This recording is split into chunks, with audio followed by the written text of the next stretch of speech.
Não é a viagem que não vai ter mais pressa. Existe um sujeito por trás da viagem. Esse sujeito somos nós.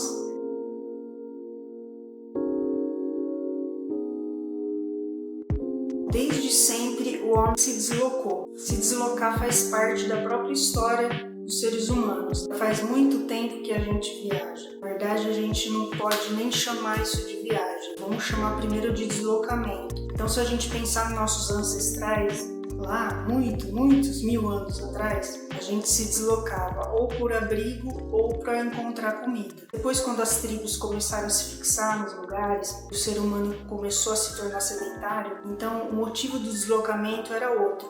Então, por exemplo, os guerreiros da tribo, eles queriam proteger o seu território. Então, esse deslocamento era no intuito de proteger a sua tribo. E mesmo nesse período onde os seres humanos começaram a se assentar, e construir as primeiras cidades, havia um intercâmbio, uma troca entre uma tribo e outra. Então a gente pode dizer que era um início assim de um intercâmbio cultural, vamos dizer assim. Então haviam esses pequenos deslocamentos entre uma tribo e outra e havia essa troca de informações, uma troca de conhecimento. E é interessante ver historicamente, observando a mitologia, como exemplo a mitologia ocidental, nos clássicos das epopeias de Homero e de Virgílio, a Ilíada e a Odisseia, por exemplo, esses grandes heróis eles sempre se aventuravam, se lançavam ao mar para uma aventura, para uma viagem, eles partiam de uma maneira, acontecia alguma coisa nessa aventura e depois eles retornavam diferente.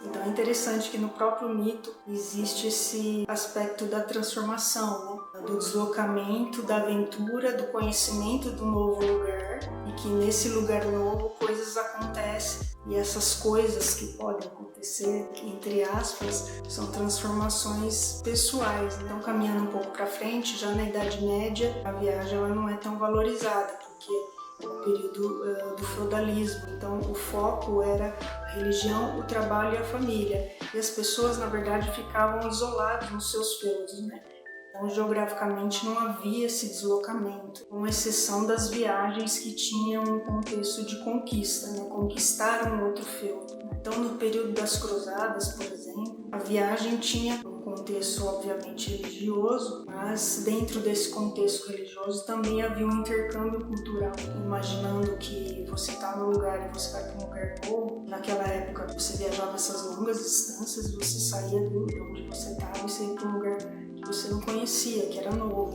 Então, por exemplo, no período do Renascimento, havia esse período de troca comercial, mas também aconteciam as trocas culturais, Quando o comerciante chegava no lugar, daí ele ficava um tempo ali nas hospedagens. A gente vê isso em filmes, na literatura. E nessa hospedaria sempre alguém contava uma história, uma coisa que acontecia.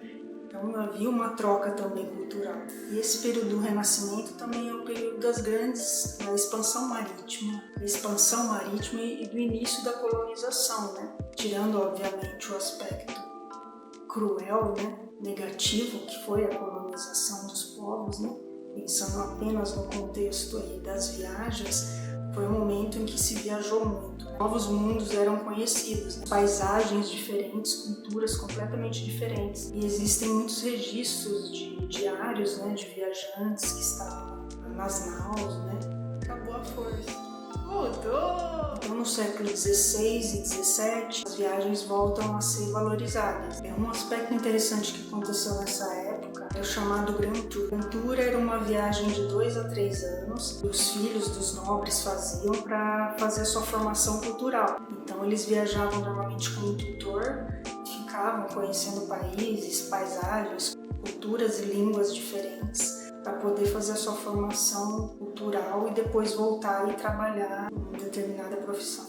E finalmente no século XVIII que começa a Revolução Industrial, então a gente começa a ter o trem a vapor, o navio a vapor. Então essa nova tecnologia também propiciou então uma democratização, vamos dizer assim, das viagens. Então um número maior de pessoas começou a viajar. O turismo tradicional que a gente conhece, ele começou a se consolidar na segunda metade do século XIX. Esse é um período no qual a industrialização começou a se fixar, no qual se iniciou essa padronização e essa massificação da viagem. melhor, do turismo, né, do turismo tradicional para as grandes massas. A Revolução Industrial, como vocês sabem, é um período histórico no qual a gente começou a padronizar o tempo e a padronizar o nosso jeito de viver, né? Que a gente começa a ter esse formato de vida mais ligado ao tempo, uma vida mais acelerada, uma vida mais padronizada, né? Focada em realmente organizar o tempo dessa maneira que a gente está organizando. É óbvio que agora, né, na época contemporânea, algumas coisas mudaram, né?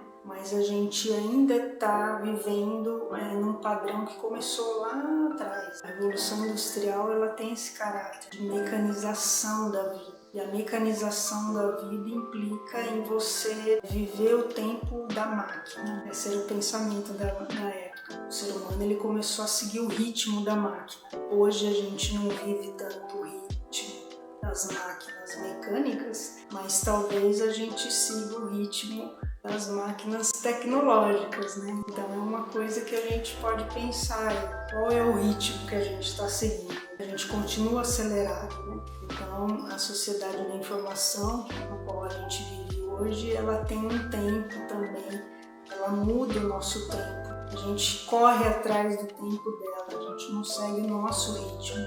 Então é interessante a gente pensar nisso. Como que a gente pode fazer algumas pausas?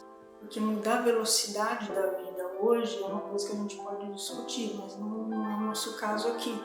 Talvez a gente tenha que pensar numa maneira de como mitigar isso, né? Como que a gente pode criar uma pausa disso? Como que a gente pode encontrar uma forma de pausar um pouco o ritmo? Acho que essa é a reflexão que a gente pode fazer.